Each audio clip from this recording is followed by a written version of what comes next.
Sveiki! Šiandien pakalbėkime apie tai, ko turbūt siekia kiekvienas. Kaip gyventi taip, kad jaustumėsi sveikas, turtingas ir, svarbiausia, laimingas. Pasiruoškite, nes idėjas, kurias aptarsime, gali išties pakeisti požiūrį. Ir žinot, ši mintis yra mūsų atspirties taškas. Ir tai, patikėkit, nėra kažkokia utopija. Tai visiškai realus tikslas. Tik įsivaizduokite pasaulį, kuriame kiekvienas turi galimybę klestėti. Ir fiziškai, ir finansiškai. Būtent šis tvirtas įsitikinimas ir yra visos mūsų kelionės pagrindas. Gerai, taigi, pradėkime nuo pinigų. Iš esmės yra du pagrindiniai keliai, kuriais pas mus ateina pajamos. Ir pasirinkimas tarp jų, jis nulėmė ne tik tai, kiek turime pinigų, bet ir tai, kiek turime laisvės. Tai sprendimas, kuris tikrąja to žodžio prasme formuoja mūsų ateitį. Pažvelkime atidžiau.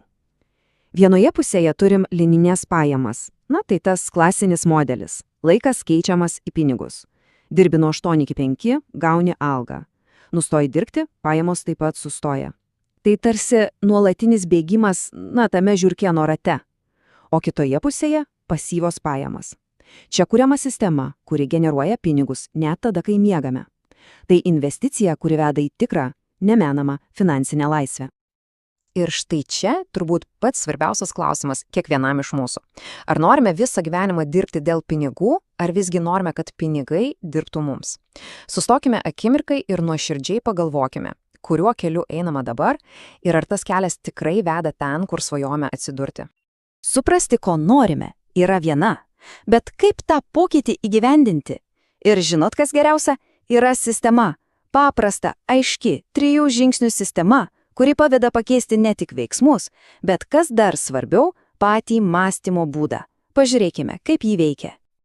Viskas telpa į 3 žodžius – motyvacija, ketinimas ir veiksmas. Skamba gal ir labai paprastai, tiesa, bet pasigilinkime į kiekvieną iš jų atskirai, nes būtent čia ir slypi visa esmė.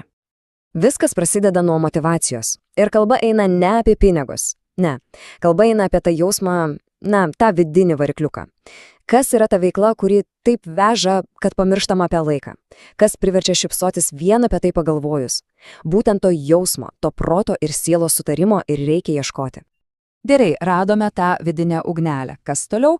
O toliau ketinimas. Tai ne šiaip noras ar svajonė. Tai tvirtas, neatšaukiamas sprendimas.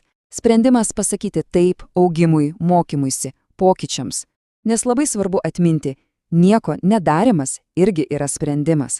Sprendimas tiesiog likti ten, kur esame. Ir galiausiai, veiksmas. Pati svarbiausia dalis.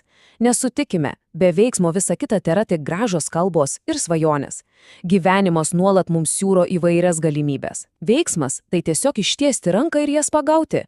Tai tas lemiamas žingsnis, kuris idėjas paverčia apčiuopiamą realybę. Gerai, bet kaip tas galimybės pamatyti? Kaip jomis pasinaudoti, ypač kai aplink tiek daug triukšmo? Kartais reikia trupučio pagalbos, kelrodės žvaigždės. Pažvelkime į konkretų kelią, kuris gali tapti asmeniniu gidu šiame savęs atradimo procese. Ir štai čia yra keli labai konkretūs praktiški įrankiai. Pavyzdžiui, energetinė ar karminė diagnostika gali padėti suprasti gilias vidinės priežastis, kurios neleidžia judėti pirmin. Reikia seansai atkuria vidinę harmoniją, o meditacija ir jos mokymai tai ko gero geriausias būdas nuraminti protą ir pagaliau išgirsti savo tikrąją balsą. Žinoma, tokiam kelyje labai svarbu, kas veda. Šis konsultacijas teikia karmos meistras ir reiki mokytojas Virginijus Mockus. Jis gali tapti tuo patikimu vedliu, kuris padės atrasti asmeninį kelią į pilnatvę ir gerovę. Ir pagalvokit, 25 metai patirties. Tai ne šiaip skaičius, tai laiko patikrinta žinių ir praktikos pamatas, kuris rodo gilų išmanymą ir gebėjimą realiai padėti kitiems. O jeigu norisi pasigilinti dar labiau, sužinoti daugiau, yra 2 puikūs adresai internete. Daugiau gerų idėjų ir patarimų visada galima rasti svetainėse reikimokymai.lt ir motivatorius.lt. Tai tikrai vertingi resursai tęsiant savo kelionę. Ir pabaigai klausimas, kurį verta palikti apmąstymams. Po visko, ką šiandien aptarėme, galbūt verta tiesiog stabtelėti ir paklausti savęs, o gal jau atėjo laikas pokyčiams, galbūt laikas jau atėjo.